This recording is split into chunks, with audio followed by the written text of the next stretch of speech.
Ya, polisi kembali melakukan olah tempat kejadian perkara di sebuah rumah yang diduga menjadi tempat lokasi aborsi di Kemayoran, Jakarta Pusat. Sementara jumlah tersangka terkait kasus ini telah bertambah menjadi 9 orang. Dan saat ini kita telah tergabung dengan produser lapangan Reza Siregar yang saat ini berada di lokasi kejadian.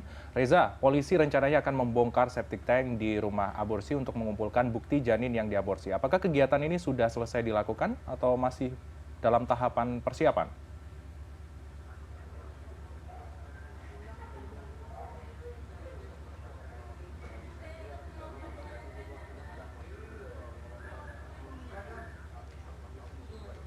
Ya, selamat pagi Rizky. Tepatnya pada hari ini, pada pukul 10 pagi nanti akan dilakukan olah TKP oleh Satreskrim Polres Metro Jakarta Pusat dengan agenda pembongkaran septic tank di rumah di tempat pembongkaran ataupun praktik aborsi ilegal yang dilakukan di Jalan Mirah Delima nomor 14 RT 04 Sumur Batu, Kemayoran, Jakarta Pusat. Nantinya pihak kepolisian akan bekerjasama dengan pihak kelurahan dan juga pihak RT untuk melakukan olah TKP, di mana olah TKP yang pada hari ini dilakukan adalah olah TKP kedua, di mana olah TKP pertama telah dilakukan pada hari Rabu atau 1 hari setelah penggerebekan dilakukan. Di mana untuk penggerebekan sendiri di rumah ini terjadi dikarenakan awalnya adalah dari pengaduan oleh masyarakat, dikarenakan memang banyaknya wanita atau perempuan yang keluar masuk rumah ini. Namun memang awalnya masyarakat mengira bahwa ini adalah tempat untuk penyelundupan TKI ilegal, namun nyatanya setelah penggerebekan dilakukan oleh Satreskrim Polres Metro Jakarta Pusat, ternyata ini adalah tempat untuk aborsi ilegal yang dilakukan oleh beberapa tersangka. Total setelah penggerebekan kemarin ada 9 tersangka yang diamankan oleh pihak kepolisian. Di antaranya adalah 2 pelaku utama, yaitu SN berumur 51 tahun, ibu rumah tangga, dan juga NA 33 tahun. Keduanya merupakan residivis untuk kasus yang sama di tahun 2016 lalu di daerah Cikini, Jakarta Pusat. Lalu dibantu juga oleh SM, di mana ia menjadi pengendara yang untuk menjemput para pasien di titik-titik tertentu, dan juga ada pembantu rumah tangga, dan 4 lainnya adalah pasien yang sedang melakukan praktik, dan satu tersangka yang diamankan lainnya adalah kekasih dari salah satu pasien.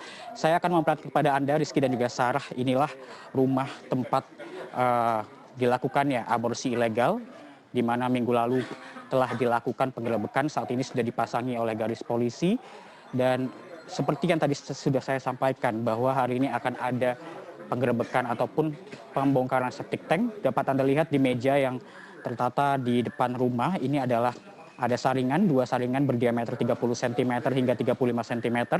Nantinya akan menyaring sisa-sisa tulang dari janin yang dibuang oleh para pelaku utama. Dan selain itu sudah hadir juga dokter forensik dari Polres Metro Jakarta Pusat, serta ada beberapa bantuan juga dari Kelurahan Sumur Batu yang tadi cukup membantu jalannya olah TKP pada hari ini. Dan jika dapat Anda lihat juga, untuk akses jalan di Jalan Mirah Delima ini sudah ditutup di kedua sisinya untuk nantinya agar olah TKP ini berjalan dengan lancar, Rizky dan juga Sarah. Di mana septic tank yang berada, yang nanti akan dibongkar, ini ada berada di depan persis pagar yang di sebelah kiri, di mana jika dapat saya gambarkan kepada Anda, rumah bernomor 14 ini ada 2 sisi, di mana sisi kiri dan juga sisi kanan. Dan para pelaku ini menggunakan rumah sebelah sisi kiri untuk melakukan praktik tersebut, di mana dari 2 rumah ini dipisahkan dengan beberapa sekat begitu. Dan dari modus operasi yang dilakukan oleh para pelaku ini, masyarakat sekitar menyampaikan bahwa ada beberapa mobil atau 1 mobil tepatnya, yaitu berjenis SUV yang dilakukan atau dibawa oleh pelaku SM, yang nantinya ia menjemput para pasien di satu titik, dan nantinya setiap harinya sekitar 4 hingga 5 pasien dapat melakukan aborsi ilegal di tempat ini. Dan untuk tarifnya sendiri, Rizky dan juga Sarah, ini dipatok 2,5 juta hingga 8 juta rupiah oleh para pelaku, di mana ini ditentukan oleh usia janin. Dan hari ini juga telah dilakukan, nantinya akan dilakukan olah TKP oleh para pihak kepolisian. Nanti kita masih menunggu kedatangan dari Kapolres Metro Jakarta Pusat, Kombes Pol Komarudin. Dan untuk ke-9 tersangka ini nantinya akan dikenakan atau terancam pidana pasal 76C Junto 80 tentang perlindungan anak serta pasal 77A dan pasal 346 KUHP di mana berdasarkan informasi yang didapatkan baik pelaku, pasien dan orang yang menyuruh pasien tersebut untuk melakukan aborsi ilegal akan mendapatkan ancaman hukuman yang sama. Rizky dan Sarah. Ya baik, terima kasih atas laporannya produser lapangan CNN Indonesia Reza Siregar yang melaporkan langsung dari Kemayoran.